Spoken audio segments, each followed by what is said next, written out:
వైఎస్ఆర్సీపీ అభ్యర్థులు ఎండను సైతం లెక్క చేయకుండా విస్తృతంగా ప్రచారం చేస్తున్నారు. ప్రస్తుతం మనం పాడేరు నియోజకవర్గంలో వైఎస్ఆర్సీపీ అభ్యర్థుల ప్రచారం ఏ విధంగా జరుగుతుంది, గడప గడపకు వెళ్తున్నప్పుడు ప్రజల నుండి ఎటువంటి స్పందన లభిస్తుందనే విషయాలు మనతో మాట్లాడడానికి పాడేరు వైఎస్ఆర్సీపీ ఎమ్మెల్యే అభ్యర్థి మత్స్యరాజ విశ్వేశ్వరరాజు ఉన్నారు. సార్ చెప్పండి సార్, మీరు గడప గడపకు వెళ్తున్నప్పుడు ప్రజల నుండి ఎటువంటి స్పందన లభిస్తుంది?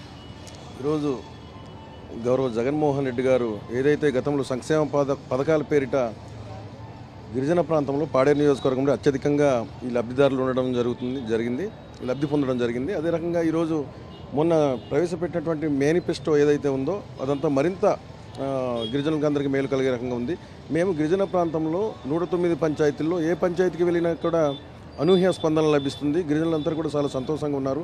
మరొకసారి గౌరవ ముఖ్యమంత్రి గారికి ముఖ్యమంత్రి పీఠంపై కూర్చోబెట్టాలి అనే ఉద్దేశంతో అందరూ కూడా వైఎస్ఆర్ కాంగ్రెస్ పార్టీ శ్రేణులందరూ కూడా తల్లి రావడం జరుగుతుంది. ఈరోజు సరే, ఎటువంటి అభివృద్ధి జరిగిందంటే మీరు ఏం చెప్తారు? ఏజెన్సీ ప్రాంతంలో జగన్మోహన్ రెడ్డి వచ్చిన తర్వాత గిరిజన ప్రాంతంలో సంక్షేమ పథకాలతో ఆర్థికంగా నిలదొక్కుకోవడమే కాకుండా ఈరోజు మారుమూల ప్రాంతాల్లో రవాణా వ్యవస్థ మెరుగుపరచడానికి రహదారులు నిర్మించడం జరిగింది.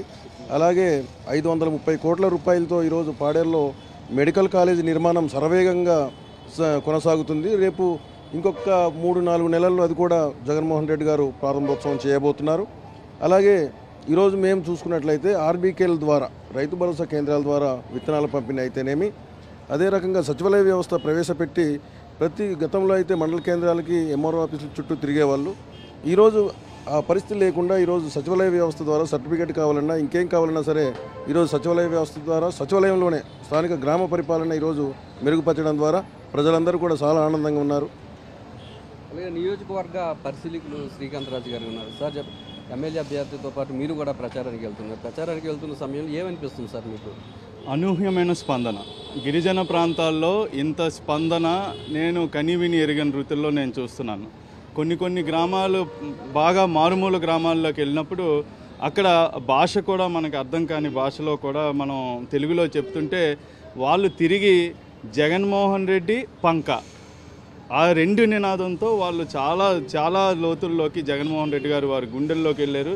చాలా మారుమూల ప్రాంతాల్లో కూడా మేము ప్రచార నిమిత్తం వెళ్తున్నప్పుడు మీరు జగన్మోహన్ రెడ్డి గారి పార్టీ మనుషులైతేనే లోపలికి రండి, లేదంటే వెళ్ళిపోండి అన్న నినాదం కూడా చాలా గ్రామాల్లో మాకు కనిపిస్తున్న పరిస్థితులు ఉన్నాయి. కాబట్టి జగన్మోహన్ రెడ్డి గారు ప్రవేశపెట్టిన పథకాలతో అయితే అవనివ్వండి, ఆయన రాజశేఖర రెడ్డి గారి తనయుడిగా అచంచలమైన ఆదరణ ఉన్న వ్యక్తిగా ఆయన మారుమూల ప్రాంతాల్లో కూడా జగన్మోహన్ రెడ్డి గారిని ముఖ్యమంత్రి చేసుకోవడానికి చాలామంది ఉత్సాహపడుతున్నారు. సార్, మేనిఫెస్టో ప్రకటించిన తర్వాత కూడా మీరు గ్రామాల్లోకి వెళ్ళి ఉంటారు కదా, ఏం చర్చించుకుంటున్నారు సార్ మేనిఫెస్టో గురించి? చర్చించుకోవడం ఎలాగంటే జగన్మోహన్ రెడ్డి గారు గత ప్రభుత్వంలో 2019 నుంచి 2024 వరకు ఆయన ప్రవేశపెట్టిన సంక్షేమ పథకాలు తూచా తప్పకుండా 99% ఆయన ప్రవేశపెట్టారు. మళ్ళీ అదే పథకాలని కొనసాగిస్తారు. చంద్రబాబు నాయుడు గారు చెప్పేవన్నీ అబద్ధాలన్న నినాదంతో చాలామంది ప్రజలు నాకు వినిపిస్తున్నారు.